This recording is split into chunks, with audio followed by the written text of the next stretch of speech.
for the YouTube subscribers. Also subscribe already. Hit the fucking like button and subscribe before I knock your ass out, man. I ain't fucking with you, man.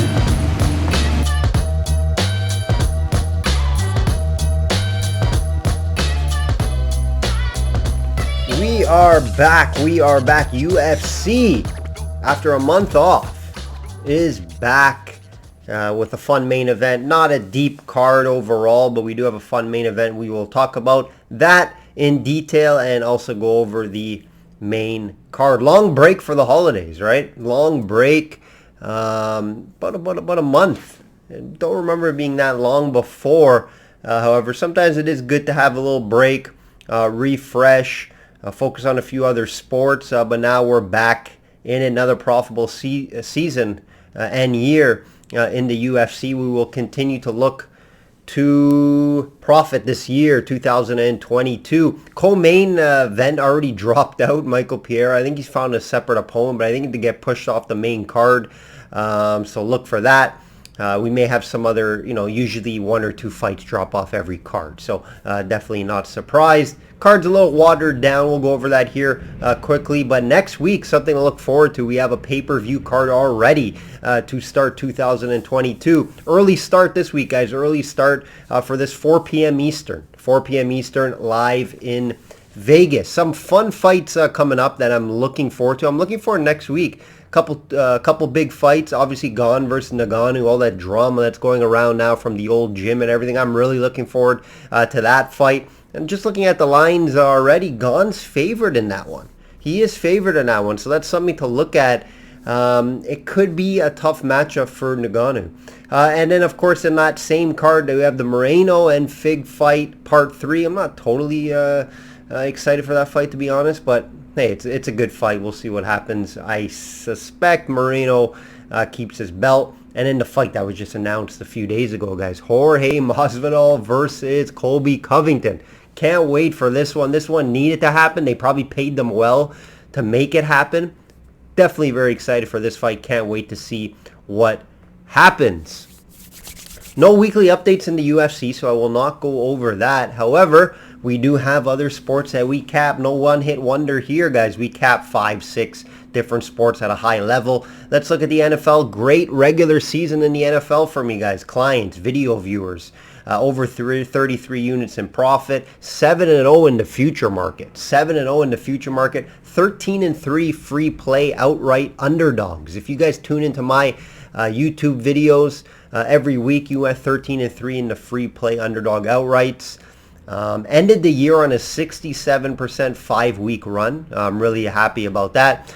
Props and totals over 60%, which is always the goal, 63, 64%, and I'm very happy with that. Looking forward to the playoffs. Sign up at the website if you want those investments and my best bets and personal plays on the playoffs.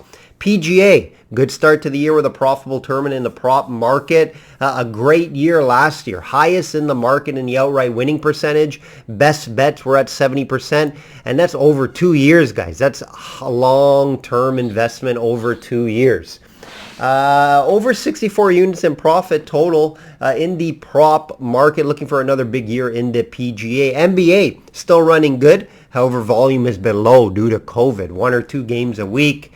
I find it difficult to cap a team with half their roster or guys maybe, being out an hour before, half an hour before. So why not leave it? I don't just handicap one sport. There's some guys out there that just bet NBA. They're in trouble. However, I bet multiple sports, so it doesn't really matter if I take a week or 2 off from NBA.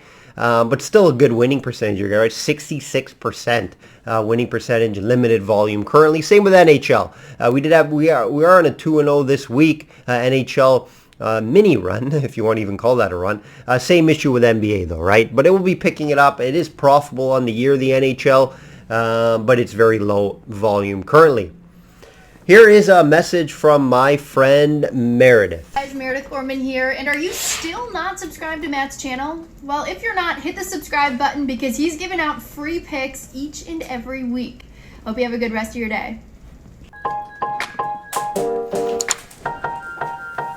All right, guys, remember, Check out systemsportscapping.com, systemsportscapping.com. Busy time of the year. NFL playoffs are here. You get my personal plays at the website for a super low cost. Let's get right into the main card, guys. Let's get into the main card. Weak card, in my opinion.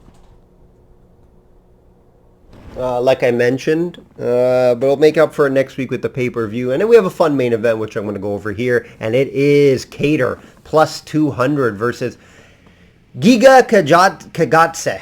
Chikadze? I can never say that properly. Let's just say Giga.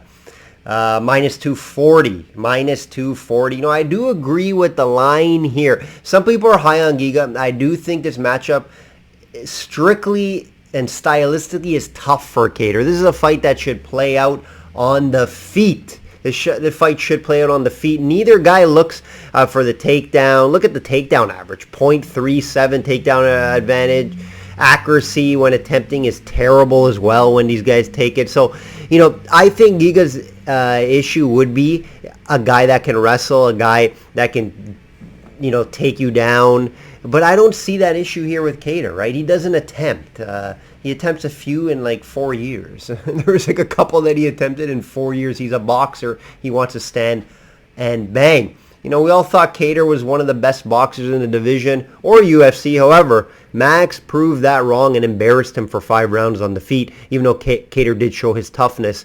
You know, I expect this to be a striking battle. Even tougher for Kattar, though, due to Giga's long range, right? I think this is going to even be a tougher fight than Max if it stays on the feet due to Giga's great kickboxing. If this fight stays at range, Giga, I do think, pieces him up. And he has excellent movement too, right? If it gets into boxing range and Kattar does catch him, it's possible. It is possible. However, Giga, I expect to dictate the pace and range. Now, is Kattar going to mix in some takedowns? Did he work on some grappling and wrestling? I don't know, right? We don't know. But it just doesn't show in his history that he's going to do that, right? There's nothing in Kattar's history that's going to say he's going to become a wrestler. You can't learn wrestling in 6 months. So I don't see that happening.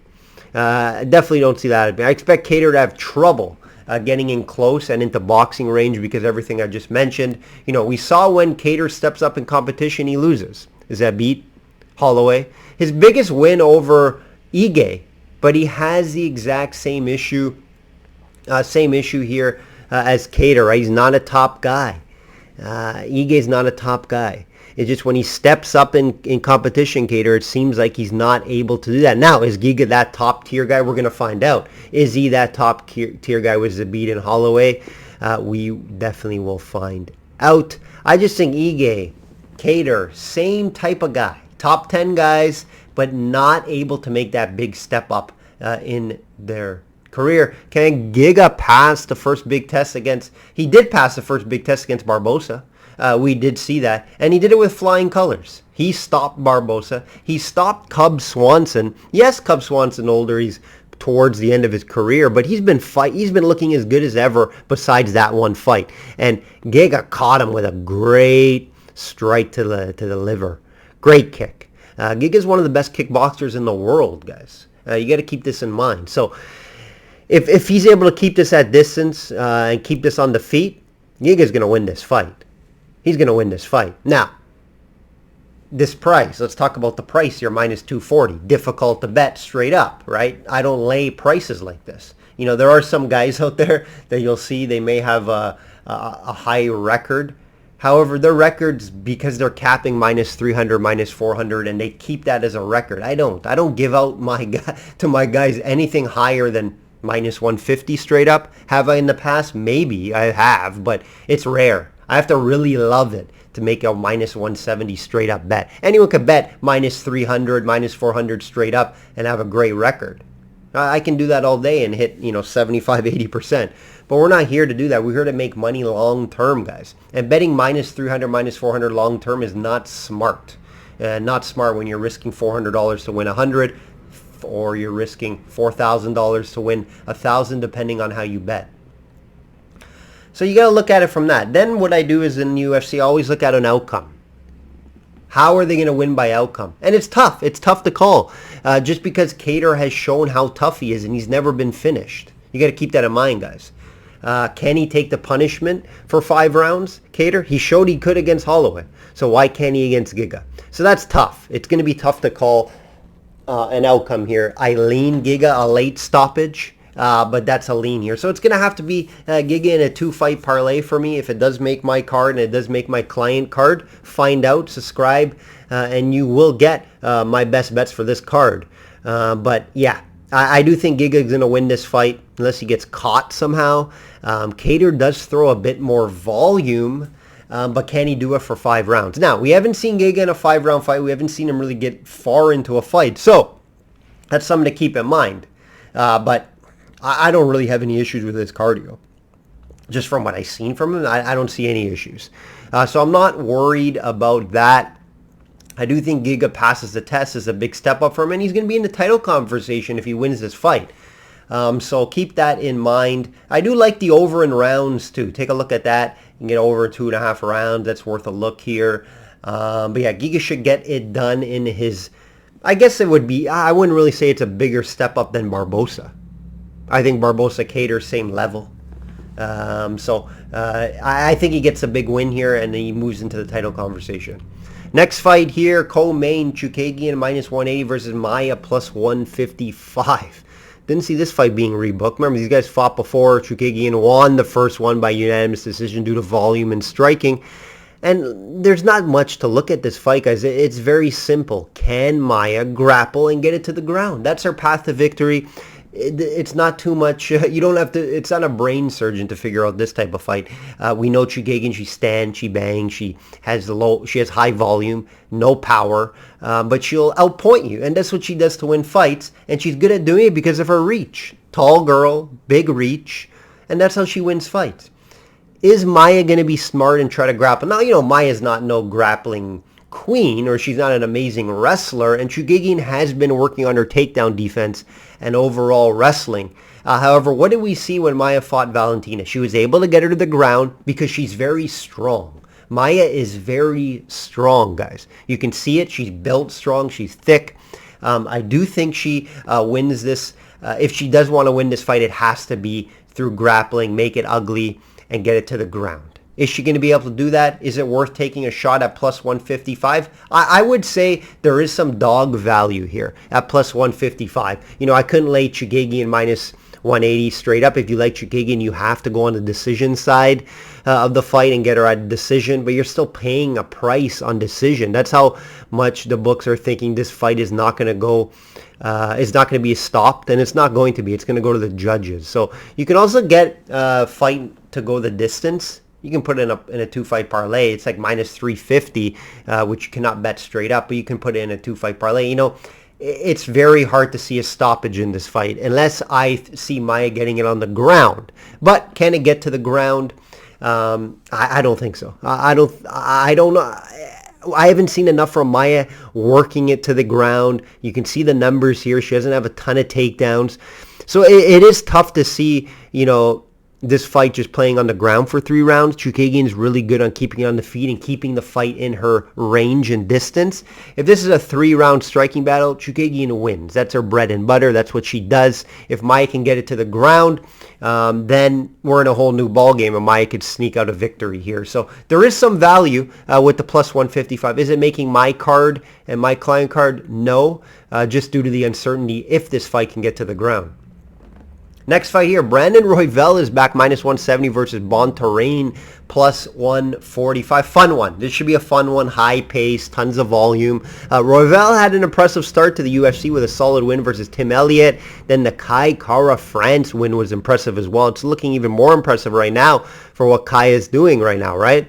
You know, when he stepped in competition though, Moreno, Pantoja, he lost. He lost those fights fairly easily too, both by finish. Keep that in mind. Now, Bontorain's not at that level. I would put in the level of the Kaya France, Tim Elliott, and probably lower than Kaya France. But, you know, Bontorain, he's very good on the ground, but so is Royval, right? And I do think Royval has a striking advantage. I do think Royval is going to come out hot like he has in fights, tons of volume, tons of pressure, and I think that could wear on Bontorain. So I do think the right guy's favored here. Do I like the -170? I don't.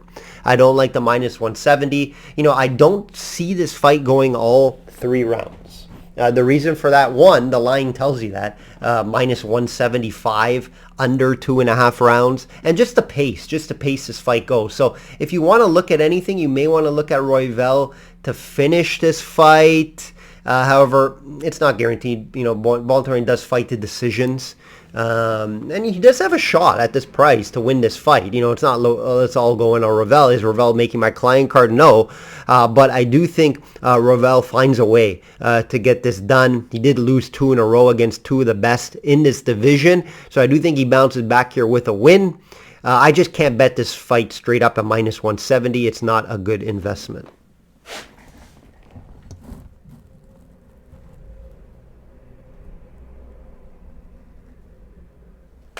Couple last fights here, not much to talk about, but I will go over them. We have warning alert. Jake Collier minus 135 versus Sherman plus 115. You know, I always tell you guys mid-tier heavyweight fights, below tier heavyweight. I put these guys below even mid-tier heavyweight fights. Just stay away. Why do you have to bet these? You don't have to bet these, right? You don't have to bet every fight on the card, guys. Just keep that in mind. You guys know how I feel about these fights. Stay away is my theory in most cases. And these two guys, I think it's an even fight, 110. So there is value with Sherman. Problem with Sherman though, his cardio. Cardio is an issue. Collier is going to be faster. He's going to have a lot more output in this fight. So, you know, I lean Collier here. I lean Collier to win the fight if you have to bet it and if you bet the full card. I do think he wins by volume. He looked okay against Felipe. I think he maybe even won that fight in his last fight out. Sherman's probably the bigger guy, but I do think Collier will find a way to get it done due to volume, unless Sherman catches him, which could happen because, like I mentioned, it's a below mid-tier heavyweight fight. So this fight won't have my investment, but I lean Collier due to his output, and if he doesn't get knocked out, he should win the fight on the judges' scorecards if it gets there.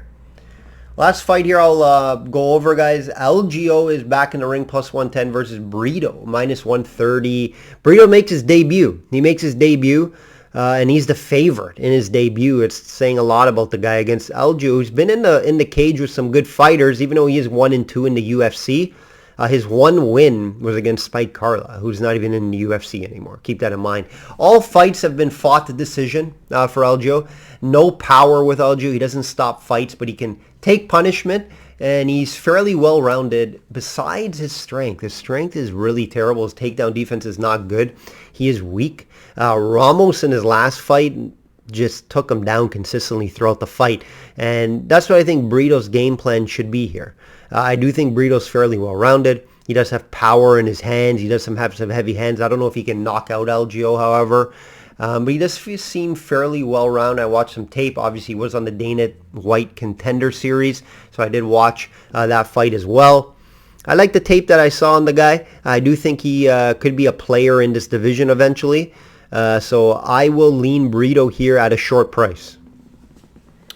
That's it. That will do it, guys. They may add another fight to the main card. I don't know as of yet, just because that Piera fight dropped out. So I think they may just go 5 fights. If not, they'll move one up. We don't know as of yet. Find out, you know, if I do like some prelim fights, which I do, sign up today. You can get my full card here, 3-day package. You can get a month package, 3 months, full year for best value. Not a great card. Next week we will have a great card. Look out for that video. And my NFL wild card weekend video will be out tomorrow. Like I always say, guys, bet smart and know your limits. Take care.